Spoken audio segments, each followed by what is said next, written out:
అర్థమైంది మీకు? ఎందుకనంటే ఇంటర్నెట్లో బైబిల్ సంబంధమైనటువంటి ఉపదేశాలు, వాక్యాలు, ఈ వీడియోలు, ఆడియోలు, పుస్తకాలు, ఎంతో లిటరేచర్, ఎంతో సమాచారం గొప్పలు తెప్పలుగా ఉంటుంది. అవునా?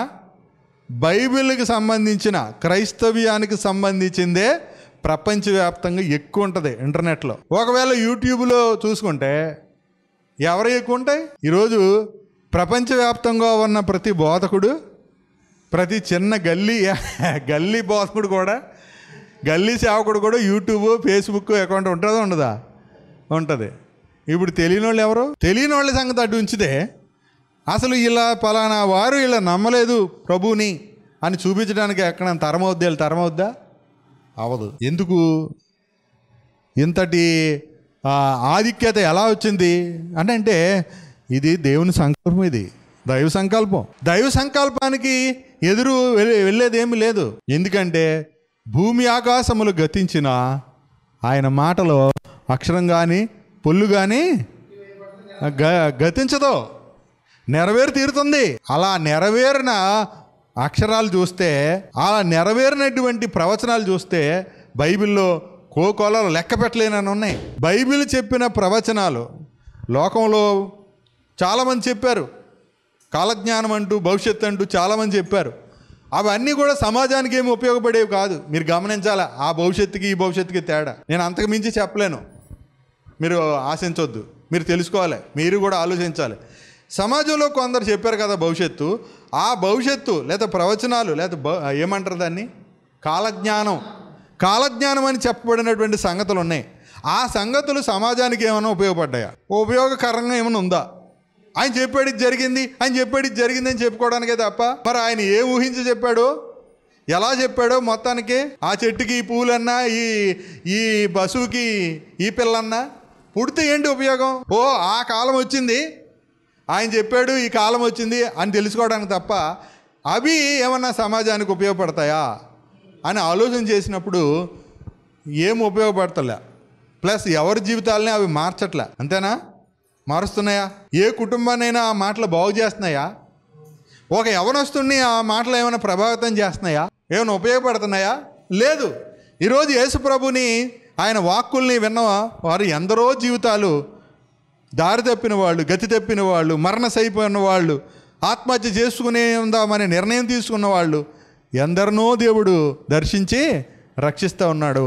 దానికి కారణం ఏంటంటే ప్రమాణపూర్వకమైన వాక్యం. ఇక్కడ 17లో చెప్తున్నాడు, 15లో చూసాం కదా, అబ్రహాము ఈ మాట నమ్మి అతడు ఓర్పుతో సహించి ఆ వాగ్దాన ఫలము పొందెను. 16 మనుషులు తమ కంటే గొప్పవాని తోడని ప్రమాణం చేతురు, వారి ప్రతి వివాదములోనూ వివాదాంశమును పరిష్కరించినది ప్రమాణమే. అవునా? మనం ఇందాక ఆలోచన చేసాం. వివాదం వచ్చినప్పుడు ప్రమాణం చేస్తారు, తల్లుల మీద, తండ్రుల మీద, పిల్లల మీద. ఆ ప్రమాణం కొంత పరిష్కారం చేయొచ్చు, కొంతమంది నమ్మి ఆ వివాదాన్ని పరిష్కరించుకుంటారు. కానీ 17వ వచనం చూడండి, ఈ విధముగా దేవుడు తన సంకల్పము నిశ్చలమైనదని ఆ వాగ్దానమునకు వారసులైన వారికి మరి నిశ్చయముగా కనపరచవలని ఉద్దేశించిన వాడై తాను అబద్ధమాడజాలని నిశ్చలమైన 2 సంగతులను బట్టి మన ఎదుట ఉంచబడిన నిరీక్షణను చేపట్టుటకు శరణాగతులమైన మనకు బలమైన ధైర్యము కలుగునట్లు ప్రమాణము చేసి వాగ్దానమును దృఢపరిచెను. ఇందులో కూడా ఏముంది? నిరీక్షణను చేపట్టడానికి, మన ఎదుట ఉంచబడిన నిరీక్షణను చేపట్టడానికి. అందుకని గమనించండి, ఒక భార్యకి భర్త మారతాడని నిరీక్షణ ఉంటే ఎదురు చూస్తుంది, మారడానికి ఉంటే దుఃఖం. ఇక మారడు ఇంతే, చచ్చే వరకు ఇంతే అంటే దుఃఖం. అందుకే లోకంలో మార్పు వస్తుంది అనడానికి ఏం లేదు, ఆధారం లేదు. కానీ మన రోమపత్రిక 15:13 ప్రకారం ఏం చూస్తున్నాం? పరిశుద్ధాత్మ శక్తి పొందితే విస్తారముగా నిరీక్షణ. ఆ నిరీక్షణ ద్వారా ఏముందో చూడండి. తర్వాత ఆ మాట చదవండి, ఇప్పుడు ఇది అర్థమవుద్ది. రోమా 15:13 మీరు పరిశుద్ధాత్మ శక్తి పొంది విస్తారముగా నిరీక్షణ గలవారగుటకు నిరీక్షణకర్త అయిన దేవుడు విశ్వాసము ద్వారా అదిగో సమస్త ఆనందముతోనూ సమాధానముతోనూ మిమ్మును నింపునుగాక. విస్తారంగా నిరీక్షణ కలిగి ఉంటే ఏమవుతుంది అన్నాడు? ఆనందం, సమస్త ఆనందం, సమస్తమైన సమాధానం అంటున్నాడు. లోకంలో ఉన్న మనుషులకు నిరీక్షణ లేదు కాబట్టి వాళ్ళు దుఃఖంలో ఉంటారు. కానీ క్రైస్తవ విశ్వాసికి పరిశుద్ధాత్మ శక్తి పొందినప్పుడు విస్తారమైన నిరీక్షణ. అంటే ఎంత ఓర్పు అంటే, ఎంత ఓర్పు వచ్చేస్తుంది అంటే, ఎంత సహనం వచ్చేస్తుంది అంటే, యేసు ప్రభు ఓర్చుకున్నాడా? ఆ ఓర్పు గురించి చెప్తూ హెబ్రీ పత్రికలో ఏమంటాడు 12వ అధ్యాయంలో, పాపాత్ములు తనకు వ్యతిరేకముగా చేసిన తిరస్కారమంతయు ఓర్చుకుని ఆయనను తలంచుకోండి. ఏంటి ఆ నిరీక్షణ అంటాడు? తన ఎదుట ఉంచబడిన ఆనందము కొరకై అవమానమును నిర్లక్ష్యపెట్టి సిలువను సహించడం కంటే ఓర్పు ఇంకేదో ఉండదేమో. సిలువను సహించడం అనగానే ఆ మేకులు ఓర్చుకోవడం అని అనుకుంటారు చాలామంది, అలా భావిస్తారు. సిలువను ఓర్చుకోవడం అంటే మామూలు విషయం కాదు. సిలువను సహించడం అంటే ఒక్క అవమానం కాదు. ఇప్పుడు మళ్ళీ చెప్తున్నాను, ఏదయ్యా ఈ ప్రపంచంలో అత్యంత క్లిష్టమైన కష్టమైనటువంటి శ్రమ ఏదైనా ఉంది అని అంటే అది దేవుడే భరించేది ఏదైనా ఉందనంటే అది సర్వమానవాళి పాప భారం, సర్వమానవాళి అవమానం, సర్వమానవాళి యొక్క నింద కదా. మనం చేసిన పాపాలన్నీ ప్రభు మీద కదా మోపబడ్డాయి. సిలువను సహించాడంటే నీ పాపం నా పాపం, ప్రపంచంలో ఆయన ఎరగని వారి పాపం, ఆయన ఎవరో తెలియని వారి పాపం కూడా ఆయన భరించాడు. అంటే ఏంటి? జగత్తు పుట్టింది మొదలుకొని, మానవుడు భూమి మీద పుట్టింది మొదలుకొని, మరలా ఈ లోకాంతము వరకు ఎంతమంది మనుషులైతే పుడతారో వారందరి పాపం, ఆదాము మొదటి మానవుడు, కడపడి ఆదాము క్రీస్తు, ఈ మధ్యలో ఎన్ని కోట్ల మంది మిలియన్లు పుట్టినా వాళ్ళందరి పాప భారాన్ని ఆ సిలువను సహించాడు. అంటే ఇంకా అంతకంటే ఇక ఈ శ్రమని ఎలా వర్ణించగలం చెప్పండి? వర్ణించగలమంటారా? వర్ణించలేం. అందుకనే ఈ సిలువని ఎవరో కూడా వివరించలేం. అది నశించుతున్న వారికి అది వెర్రితనము, రక్షించబడుతున్న ఆ పాపి ఎవరైతే రక్షించబడుతున్నాడో ఆ రక్షించబడే పాపి ప్రభుని విశ్వసిస్తున్నాడు. అప్పటి వరకు పాపి, విశ్వసించగానే అది ఆ విశ్వాసం అతనికి ఏమైంది? శక్తిగా మారుతుంది. ఆ సువార్త అతన్ని రక్షిస్తుంది, అతన్ని నీతిమంతుడికి చేస్తుంది, అతన్ని పరిశుద్ధుడిగా చేస్తుంది, చివరికి అతన్ని యేసు ప్రభుకు సాక్షిగా నిలబెడుతుంది. ఇది ఎప్పటి వరకు అతను కొనసాగిస్తాడు? నిజంగా క్రీస్తుని ఎరిగిన వాడంటే యేసుక్రీస్తు దినము వరకు, అంటే నా మరణ దినం, నేను చివరి శ్వాస వరకు నీ విశ్వాసాన్ని కొనసాగిస్తాను. ఎందుకంటే ఆయన నా జీవం అని నాకు అర్థమైంది, ఆయన నా విమోచకుడు అని అర్థమైంది, ఆయన నా ఊపిరి అని అర్థమైంది, ఆయన నా సమస్తం, నా సర్వం అని అర్థమైంది. ఏమండి, ఇది అర్థం కాకపోతే నిలబడలేరండి విశ్వాసంలో. ఏదో మనం బతికేస్తున్నాం కదా, ఈ పూటకి భోంచేసేసాం, ఏదో కాస్త కూర వేసుకొని కాస్త పప్పు వేసుకొని ఏదో తినేసాం, ఈ పూటకే అమ్మయ్య అనుకుంటున్నాం, అలా రోజు గడిపేస్తున్నాం తప్ప ఎవరైనా నిజంగా దేవుడిని ఎరిగి జీవించేవాళ్ళు ఉన్నారా? ఆలోచన చేస్తే చాలా బాధ వేస్తుంది. ఆ క్రీస్తు మనసు మనకు వచ్చింది అనుకోండి, మనకు ఆయన ఎంత బాధపడుతున్నాడు ఇప్పటికీ అర్థమవుతుంది మనకి. ఆయన మిమ్మును గురించి చింతిస్తున్నాడు. ఎవరి గురించి చింతిస్తున్నాడు? ప్రభు మన గురించి చింతిస్తున్నాడని మనకు తెలియక మన చింతలు మనమే మోసుకుంటున్నాం. యేసు ప్రభు మన గురించి చింతిస్తున్నాడంటే అప్పుడు మన చింత ఏం చేస్తాం? ఆయన మీద వేస్తాం. ఎందుకంటే మన చింతలన్నీ తీర్చేవాడు ఆయన. ఇందాక పాట పాడాం కదా, ఎంత మంచి దేవుడు అయ్యా యేసయ్యా, చింతలన్నీ తీరేనయ్యా నిన్ను చేరిన. ఆయన చేరితే ఈ చింతలన్నిటినీ తీర్చేవాడు, మనలను భరించేవాడు. ఆయన ఈ కార్యాన్ని సమాప్తపరిచాడు. ఎందుకంటే ఇది వాగ్దానం అండి, ఇది ప్రమాణపూర్వకమైన వాగ్దానం. మన ఎదుట ఉంచబడిన నిరీక్షణ చేపట్టుటకు శరణాగతులమైనటువంటి మనకు బలమైన ధైర్యము కలుగునట్లు ప్రమాణము చేసి వాగ్దానాన్ని దృఢపరిచాడు అన్నాడు. చూడండి 19వ వచనం 6:19, హెబ్రీ 6:19. ఈ నిరీక్షణ నిశ్చలము అంటే స్థిరమైన నిరీక్షణ. ఇది ఈ నిరీక్షణకి ఎదురులేదు. నిశ్చలమును స్థిరమునై మన ఆత్మకు లంగరవలే ఉండి తెరలోపల ప్రవేశిస్తుంది. అంటే దేవుని ఎదుట నిలబెడుతుంది మనల్ని. ఎవరికి అర్థం కావట్లే. అందరూ విశ్వాసం గురించి చెప్తారు, కొంతమంది ప్రేమ గురించి చెప్తారు, కానీ నిరీక్షణ అనే దాన్ని వదిలిపెట్టేస్తున్నారు. ఎందుకు? అసలు ఈ నిరీక్షణ యొక్క గొప్పతనం వాళ్ళకి తెలియట్లేదు. రేపు సంగతి తర్వాత చూద్దాం, చచ్చిపోయిన తర్వాత కూడా తర్వాత చూద్దాం అని అంటారు. అంటే అవును నిజమే. అలా అని చెప్పి ఏం ఆలోచిస్తున్నారంటే చచ్చిపోతే పరలోకం వెళ్తామా లేదా అని, చచ్చిపోయిన తర్వాత పరలోకం గురించి ఆలోచిస్తున్నారు తప్ప అసలు ప్రస్తుత జీవితాన్ని ఎంత కోల్పోతున్నారో, ప్రస్తుతం ఎంత జీవాన్ని కోల్పోతున్నారో, ఎంత కృపని దుర్వినియోగం చేస్తున్నారో వాళ్ళకి మాత్రం తెలియట్లేదు. ఇప్పుడు మనం జీవించాలా, ఇప్పుడు విశ్వాసంతో జీవించాలా. ఈ నిరీక్షణ చచ్చిపోయే కాదు, ఇప్పుడే మనల్ని సిగ్గుపరచనీయదు. ఇందాక చూసాం, విస్తారంగా నిరీక్షణ అవుతే ఏమవుతుంది? సమస్తమైన ఆనందము, సమాధానం. ఏది ఇవి కనపడాలి విశ్వాస జీవితంలో. సమస్త ఆనందం, సమస్తమైన సమాధానం. అంటే ఎవరితోటి మనకి ఎటువంటి విభేదాలు ఉండవు. వాస్తవానికి ఉండవు అంటే ఉండనివ్వం. మనం పట్టించుకోం కూడా. ఎవరైనా మనం వాళ్ళని శత్రువులుగా భావించినా, మనల్ని వాళ్ళ శత్రువులుగా భావించినా మనల్ని ఎవరైనా శత్రువులు అని అనుకోం. ఎందుకు తెలుసా? ఇవాళ ఎంత విచిత్రం అంటే, నేను క్రీస్తు రక్తంతో విమోచించబడ్డాను, మీరు క్రీస్తు రక్తం వల్లనే విమోచించబడ్డారు. మీరు ఆయన కృపను బట్టి రక్షించబడ్డారు, నేను ఆయన కృపను బట్టి రక్షించబడ్డాను. నేనేమో ఒక 25 లక్షలు ఇచ్చి, మీరేమో 500 ఇచ్చి రక్షణ పొందలేదు కదా. నేను గొప్ప అని చెప్పుకోవటాకే. లేకపోతే నేను ఒక 60 సంవత్సరాలు కష్టపడి దేవుడి సేవ చేసి రక్షణ పొందుండి, నిన్న కాక మనం వచ్చారు వేరు బొడ్డగాళ్ళు, మీరు బొడ్డోళ్ళలేదు. మీకు ఏం తెలుసు? చక్రం, కర్ర, ఏంటిది, కత్తి తిప్పడం నేర్చుకోవాలి అన్నాను అనుకోండి మిమ్మల్ని. ఇది పిల్ల చేష్టలు. 60 ఏళ్ళ అనుభవంతో చెప్పే మాటలు కాదు. 60 ఏళ్ళోడైనా, 20 ఏళ్ళోడైనా, 10 ఏళ్ళోడైనా ఆయన కనికరమే, ఆయన కృపే. ఆయన కృప ద్వారానే, విశ్వాసం ద్వారానే దేవుని శక్తి, విశ్వాసం ద్వారానే దేవుని శక్తి, విశ్వాసం ద్వారా నీతి, విశ్వాసం ద్వారా ప్రేమ, విశ్వాసం ద్వారా నిరీక్షణ. అంటే ఇందులో మన క్రియలేమీ లేవు నీతిమంతులు అవడానికి, కుమారులు అవడానికే. అయితే కుమారులైన వారు, నీతిమంతులైన వారిలో సత్ప్రవర్తన, సత్క్రియలు పోయిన వారం నేర్చుకున్నాం. అవి కనబడాలి. అవి కనబడతల్లా, ఆ నిరీక్షణ కనబడట్లా. అందరూ లోకంలో ఎలాగైతే బతుకుతున్నారో క్రైస్తవులు కూడా అలా బతికితే అది విశ్వాసం అంటారా? దాన్ని అది నిరీక్షణ అంటారా? ఈ నిరీక్షణ ఎలాంటిదంటే నిశ్చలము, స్థిరము, మన ఆత్మకు లంగరు. అంత అద్భుతమైనటువంటి ఆ మాట చూడండి.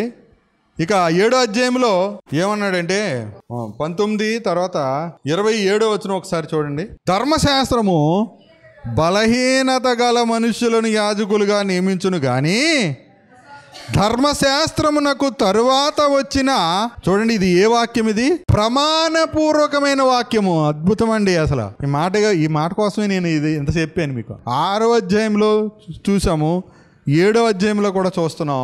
ఈ వాక్యం ఏ వాక్యము? ప్రమాణపూర్వకమైన వాక్యం. దేవుడే మనతో ప్రామిస్ చేశాడు, మానవాళితో ప్రామిస్ చేశాడు. క్రీస్తునందు ప్రమాణం చేశాడు. అబ్రహాముకు ప్రమాణం చేశాడు, జగత్తుకు ముందరే ప్రమాణం చేశాడు. అంటే సంకల్పం చేశాడు, వాగ్దానం చేశాడు, ప్రామిస్ చేశాడు. ఏముంది ఇప్పుడు మనం ఎవరో ఆ ప్రామిస్లో ఉన్నాం మనం, అవునా? ఆ ప్రామిస్లో మనం వచ్చేసి నేను ఏదో చేస్తానంటే ఇట్టి అతిశయం అంతా చెడ్డది. చెడ్డ అతిశయం ఎక్కువైపోయింది ఎవరికైనా. ఎలా ఉంటుందంటే ఓ మాట అంటానే, భార్య పిల్లలకి భోజనం పెట్టలేడు కూడా ఛాలెంజ్లు చేస్తాడు. బాధకరమైన విషయం ఇది. తల్లిదండ్రులకి భోజనం పెట్టలేనివాడు కూడా, అన్నం పెట్టలేనివాడు కూడా, బట్టలు ఇవ్వనోడు కూడా, వాళ్ళ అవసరాలు చూడలేనివాడు కూడా దేవుడి విషయంలో ఛాలెంజ్లు చేసి తోడలు కొడతాడు. ఎవరికి ఉపయోగం? చాలా బాధ కలిగించే విషయం ఈ మాట, ఈ వాక్యం ఎవరన్నా చూస్తూ ఉంటే, నాకు తెలిసిన కొంతమంది పాస్టర్లు ఉన్నారు, సేవకులు. వాళ్ళు కూడా తల్లిదండ్రుల్ని చూడకుండా వాళ్ళు దేవుని సేవ అంటూ తిరుగుతున్నారు. ఒక అతనైతే అసలు తల్లిని నిర్లక్ష్యం చేసి, తల్లికి కూడి పెట్టకుండా, అన్నం పెట్టకుండా, తల్లిని గాలికి వదిలేస్తే, ఆమె ఆళ్ళాళ్ళు ఎవరెవరో పాపం పెడితే అడుక్కు తిన్నట్లుగా ఉంటుంటే, అతను మాత్రం ప్రజల దగ్గర సందాలు పోజేసి, లేకపోతే కానుకలు పోజేసి మీటింగులు పెడతాడు. ఆ మీటింగ్కి వచ్చిన వాళ్ళకి భోజనం పెడతాడు, కానీ కన్నతల్లికి భోజనం పెడతాడు. మీటింగ్కి వచ్చిన వాళ్ళకి భోజనం ఎందుకు పెడుతున్నాడు? భోజనాలు ఉంటే వస్తారు కొంతమంది. అందుకు అంటే జనాల్ని రాబట్టుకోవడానికి, తర్వాత కానుకలు ఆశించి చేసేటువంటి విషయాలు కనబడుతూ ఉన్నాయి. అసలు ఒరిజినల్ ప్రమాణపూర్వకమైన వాక్యం, దేవుని వాగ్దానం, దైవ సంకల్పం, దేవుడు విశ్వాసకి సిద్ధపరిచిన స్వాస్థ్యం, వాగ్దాన రూపకమైనటువంటి స్వాస్థ్యం. ఇది ఎవరైనా చెప్తున్నారా? పరిశుద్ధాత్మ, ఆ ఆత్మ ద్వారా నడిపించబడే జీవితం, పరిశుద్ధాత్మ శక్తి పొందటం, కృపను వినియోగించుకొని జీవించడం, కృపా వరములను సద్వినియోగం చేసుకోవటం. ఇవి అసలు క్రైస్తవులు మర్చిపోయారండి. మరి ఏం చెప్తున్నారు? అందరూ తెగ బోధించేస్తున్నారు. అబ్బా బోధలు అయితే ఇంకా ఈ ఆదివారం రాగానే ఎన్ని బోధలో కదా. మొదటి ఆరాధన, రెండో ఆరాధన, మూడో ఆరాధన, నాలుగో ఆరాధన, ఇంగ్లీష్ ఆరాధన, హిందీ ఆరాధన, తెలుగు ఆరాధన, భాషల్లో కూడా ఉన్నాయి. ఇప్పుడు హైదరాబాద్లో ఏమంటున్నాయి? ఇంగ్లీష్ వర్షిప్, తెలుగు వర్షిప్, ఇలాగ భాషల్లో వర్షిప్లు, మళ్ళీ 1, 2, 3 అంటే first shift, second shift, third shift, fourth shift.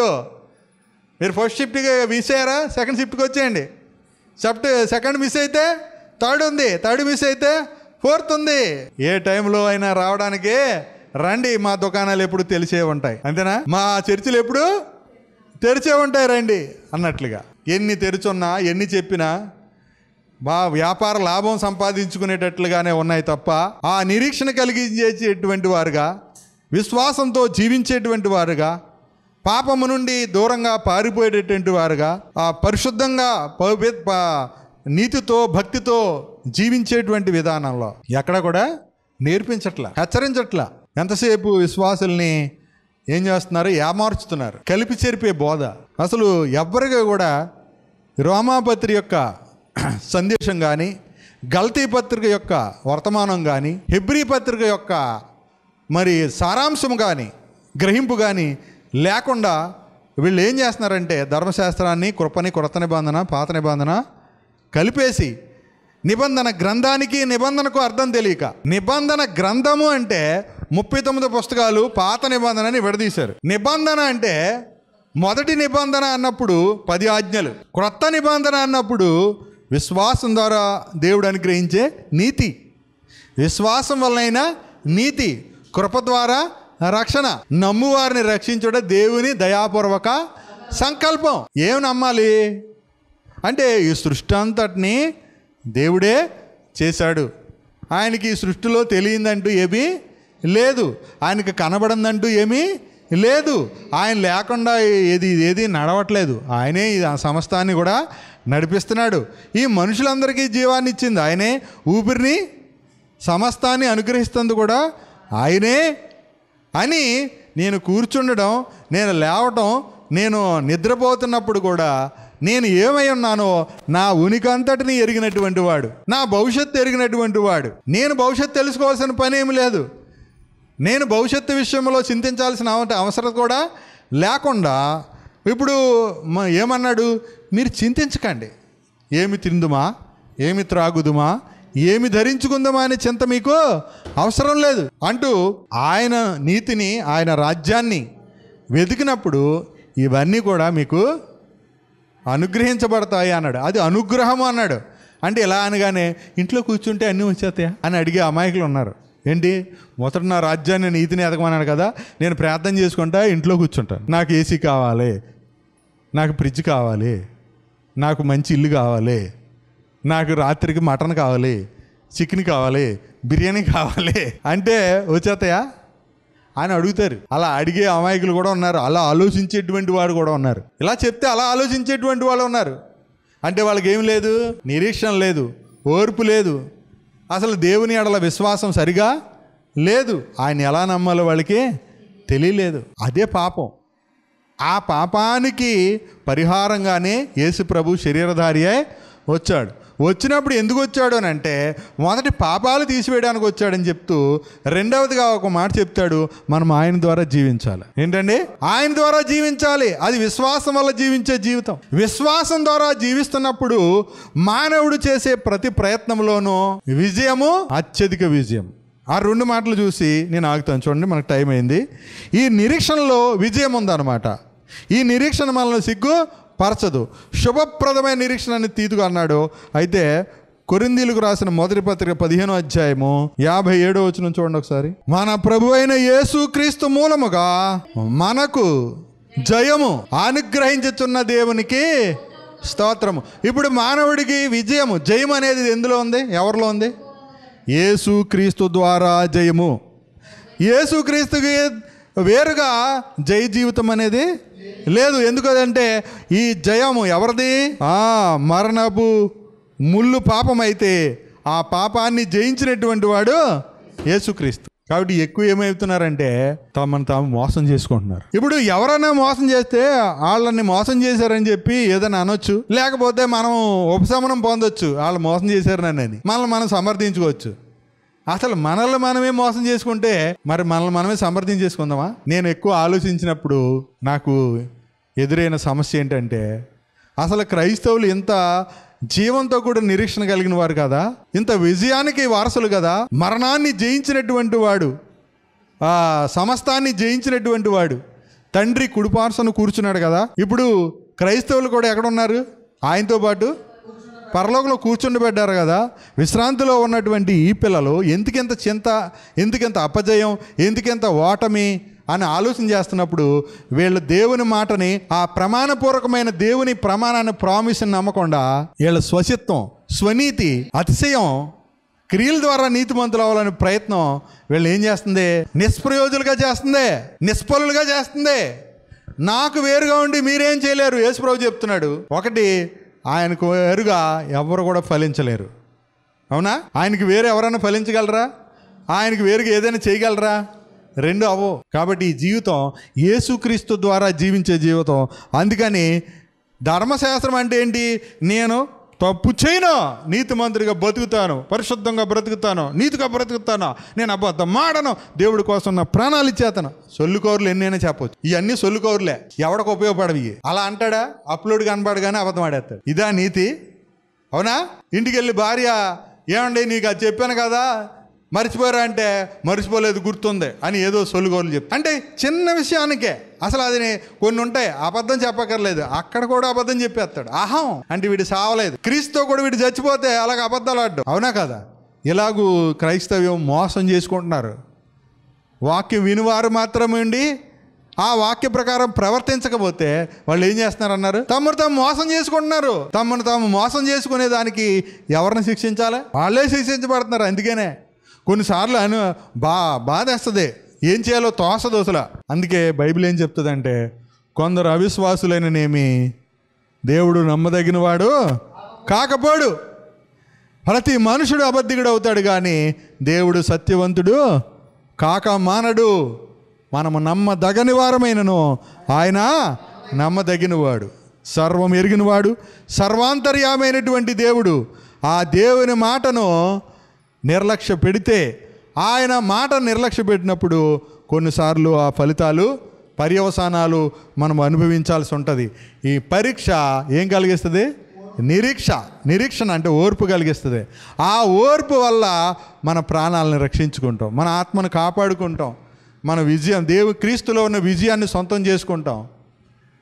ఇక్కడ కష్టాలు, కన్నీళ్ళు, బాధలు, ఏమంటే ఇబ్బందులు ఇవి కాదు. క్రీస్తులో ఉన్న జీవితం మనం తెలుసుకోవటమే దేవుడు సంతోషించే విషయం. అంతేగాని మనం ఏమనుకుంటాం? అయ్యో అది లేదా, అయ్యో ఈ కష్టాలు వచ్చినాయా, అయ్యో ఈ దెబ్బలు తగిలినాయా, అయ్యో ఈ కాలు ఇరిగిపోయిందా, ఇలా అనుకుంటున్నాం. కానీ ఆ విరిగిపోవడం వెనకాల కూడా ఆయన నేర్పించే పాఠం, ఆయన ఇచ్చే ఆశీర్వాదం, ఆయన ఇచ్చేటువంటి గొప్ప బహుమానం ఉంది చూసారా, దాని మీద ఎవరు లక్ష్యం పెట్టట్లా. పరీక్ష నిరీక్షణను, ఓర్పును కలిగిస్తుంది. అది మహానందం అని ఎంచుకోండి అంటాడు యాకోబు తర్వాత. అవునా? ఆ శ్రమలు కలుగుతున్నప్పుడు మీరు మహానందం అని ఎంచుకోండి. విశ్వాస అది పొద్దున్న జ్ఞాపం చేశాను. యాకోబును ఖడ్గంతో చంపించేశాడు హేరోదు. పేతురు చెరసాల్లో చేశారు. ఎవరన్నా ప్రార్థన చేస్తారా?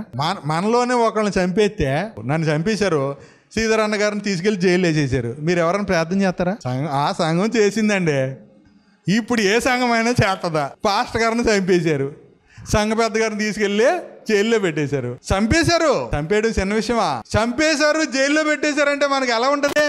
పారిపోతాం, ఎక్కడ కనపడం. ఇంకా విశ్వాసం వాళ్ళు ఎవడో కనపడ్డావు చూడండి, అంత వెంటనే జరుగుతాయి. యాకోబు ఖడ్గంతో చంపబడను, పేతురు అయితే చెరసాలలో బంధించబడినని ఉంటుంది. అపోస్తుల కార్యాలు 12వ అధ్యాయం.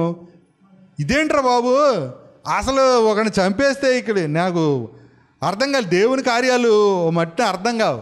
అప్పుడు నాకు గబుక్కుని లైట్ లాగా వెలిగింది అనమాట. వెంటనే అవును కదా, యాకోబుని చంపించేస్తే సంఘం ప్రార్థన చేస్తుంది, పేతులు జైల్లో పెట్టేస్తే అసలు వాళ్ళకి ప్రార్థన చేసే మనసు ఎలా వచ్చిందని. అండ్ ఒకడు చంపేసిన తర్వాత అతన్ని కాపాడలేని దేవుడు పేతురుని చెరసాలలోంచి బయటకు తీసుకొస్తాడని ఎవడన్నా నమ్ముతాడా? కానీ చూడండి, చెరసాల ఆ గుమ్మాలు, ఆ గేట్లు బద్దలు కొట్టి మరి పేతురుని తీసుకొచ్చాడు బయటికి. అదే చెప్తుంట, కొందరు అవిశ్వాసులైన దేవుడు నమ్మదగిన వాడు. ప్రతి మనుషుడు అబద్ధకుడు అవుతాడు, కానీ దేవుడు సత్యవంతుడు. మర్చిపోకండి, ఆయనకి పక్షపాతం లేదు, ఆయనకి మొహమాటము అంతకంటే లేదు. అందుకనే అంటున్నాడు, యేసుక్రీస్తు ద్వారా జయం అనుగ్రహించిన దేవునికి స్తోత్రము. రోమా 8:37 కూడా చదివితే అక్కడేమన్నాడు, అయినను మనలను ప్రేమించిన వాని ద్వారా అన్నిటిలో అత్యధిక విజయము పొందుతున్నాం.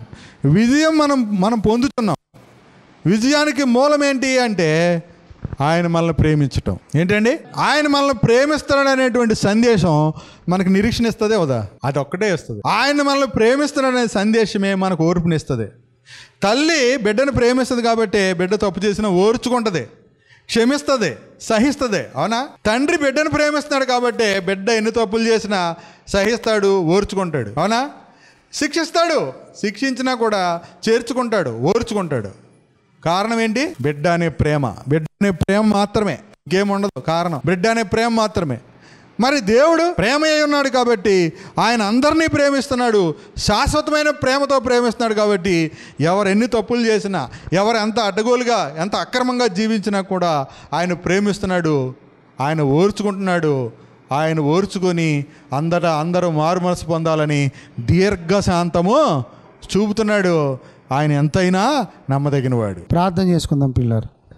మమ్మల్ని మిక్కిలిగా ప్రేమించిన మా తండ్రి, మా ప్రభువైన యేసుక్రీస్తు వారి ద్వారా మీరు మాకు ఇచ్చిన విశ్వాసమును బట్టి, విశ్వాసంలో ఉన్న నిరీక్షణను బట్టి మిమ్మల్ని ఎంతగానో స్తుతిస్తూ ఉన్నాము తండ్రి. ఒకప్పుడు దేవుడు ఎవరో మాకు తెలియనప్పుడు మా ప్రభువైన యేసుక్రీస్తు వారిని గురించిన సువార్తను మేము వినుట వలన, మా రక్షణ సువార్తను సత్యవాక్యమును అంగీకరించి మేము క్రీస్తు యేసునందు మీకు కుమారులుగా స్వీకరించబడిన ఉన్నతమైన మీ సంకల్పాన్ని బట్టి మిమ్మల్ని ఎంతగానో స్తుతిస్తూ, ఆదివారపు దినమున సాయంకాలపు వేళ కొమరవరం యొక్క పరిసర ప్రాంతంలో మా సహోదరులు ప్రియులు విజయరాజు గారి కుటుంబంలో మీరు ఇంతవరకు తండ్రి ఈ యొక్క ఆరాధన కార్యక్రమంలో మీరు తోడుగా ఉండి మీ ఆత్మ నడిపింపునిచ్చి దేవుని సేవకులు సాయని గారి ద్వారా మీ పరిశుద్ధాత్మ సహాయముతో వాక్శక్తినిచ్చి మీరు అందించిన వర్తమానమును బట్టి మిమ్మల్ని ఎంతగానో స్తుతిస్తూ ఉన్నాము తండ్రి. శుభప్రదమైన నిరీక్షణ కలిగిన మేము, ఓర్పులో నిరీక్షణ కలిగిన మేము అన్ని విషయాలలో అత్యధిక ఆనందాన్ని సంతోషమును అనుభవించాలి అంటే మీరు మమ్మల్ని ప్రేమిస్తున్నారు అనే విషయాలను బట్టి మిమ్మల్ని ఎంతగానో స్తుతిస్తూ ఉన్నాము తండ్రి. ఒకప్పుడు వాగ్దానములు మాకు లేవు తండ్రి, ఒకప్పుడు నిరీక్షణ మాకు లేదు నాయన. ఒకప్పుడు తండ్రి దేవుడు లేని ప్రజలము తండ్రి. అన్ని జనాంగమైనటువంటి మమ్మలను మీ కుమారుడైన యేసుక్రీస్తు వారిని వెలుగులో మమ్మలను రక్షించుకొని నిరీక్షణ కలిగించి ఓర్పును కలిగిస్తూ శ్రమలలో నిలబడేటువంటి, పరీక్షలో నిలబడేటువంటి నిరీక్షణను మమ్మలను నిలబెడుతూ తండ్రి మీ కొరకు ఎదురు చూసే కృపనిస్తున్నందుకై స్తోత్రాలు.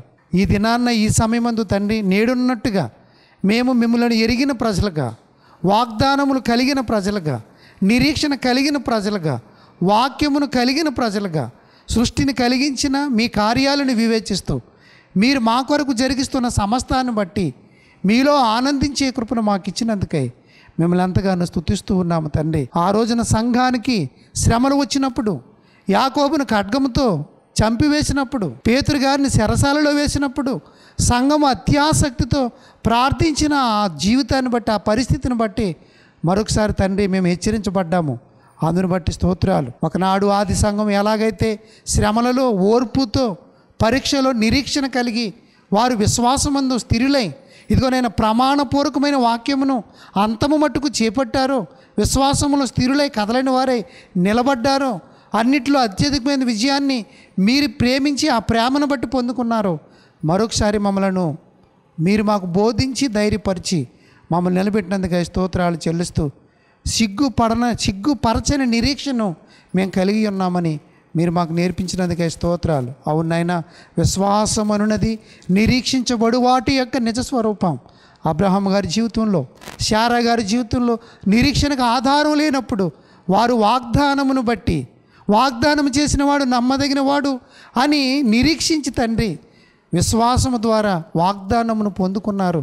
అందుని బట్టి మిమ్మల్ని ఎంతగానో స్తుతిస్తూ మరొకసారి తండ్రి మమ్మలను సువార్త సత్యము ద్వారా సుబోధ సంబంధమైన బోధ ద్వారా పెంపారింపజేస్తున్నందుకే స్తోత్రాలు చెల్లిస్తూ మా ప్రభువైన యేసుక్రీస్తు వారే గొప్పవారు తండ్రి. ఆయన నామమే ఘనమైనది నాయన. ఆయన ద్వారా జీవించే జీవితమే విజయాన్ని పొందుకునే జీవితం నాయన. మా శక్తి, మా బలము, మా ఆలోచన, మా జ్ఞానం విజయాన్ని ఇవ్వలేదు, మమ్మల్ని కృంగతీస్తుంది. కానీ యేసుక్రీస్తు ప్రభువారి ద్వారా మేము సేవ చేసినప్పుడు, ఆ సేవలో మేము ఉన్నప్పుడు ఫలితాన్ని పొందుకుంటున్నాం. ఆ ఫలితం విజయం, ఆ విజయం క్రీస్తునందు అయినందుకే స్తోత్రాలు చెల్లిస్తూ నాయన ఈ పరిచర్ను దీవించండి తండ్రి. చేరి వచ్చి ఇదిగో నేను తలలో వంచినటువంటి ప్రతి కుటుంబాన్ని దీవించండి నాయన. ఈ పరిసర ప్రాంతాలని మీరు దీవించండి నాయన. ఇక్కడ నిలిచి ఇదిగో నేను సహకారులుగా ఉన్న మా ప్రియులు విజయరాజు గారిని దర్శించండి, మీరు ఆదరించండి, బలపరచండి, ఆత్మీయంగా ఆయన ఇంకానూ అభివృద్ధి పరచండి. సమయం మంది చేరి వచ్చిన మమ్మల్ని అందరినీ మీ చేతులకు అప్పగిస్తూ ఉన్నాము తండ్రి. దేవుని సేవకులు సాయన్న గారిని బట్టి, సేవకుల ద్వారా మీరు జరిగిస్తున్నటువంటి సేవ పరిచయను బట్టి కూడా స్తోత్రాలు, కుటుంబాన్ని బట్టి వారికి ఇచ్చిన కుమారులను బట్టి స్తోత్రాలు నాయన. మండపాకులో జరిగే పరిచయను బట్టి, రాలింగ్లో జరిగే పరిచయను బట్టి, కొమరవరంలో జరిగే పరిచయను బట్టి, బల్లుపాడులో జరిగే పరిచయను బట్టి మిమ్మల్ని ఎంతగానో స్తుతిస్తూ ఈ పరిచర్యలన్నిటిలోనూ మమ్మల్ని అందరినీ నాయన మీ ప్రేమ చేత, మీ కృప చేత, ఇదిగో నేను మీ యొక్క బలము చేత నాయన, మీ శక్తి చేత మమ్మల్ని అందరినీ మీ పరిచర్లో వాడుకొని మీ నామ ఘనతకై మమ్మల్ని మీరు తండ్రి వ్యాపింప చేయమని సమస్తము మీ చేతులకు అప్పగించుకుంటూ మా ప్రభువును మా రక్షకుడైన యేసుక్రీస్తు వారి అతి శ్రేష్ఠ నామంలో స్తుతించి స్తోత్రించి ప్రార్థించి వేడుకొనిచున్నాము మా పరమ తండ్రి. ఆమేన్. వందనాలండి.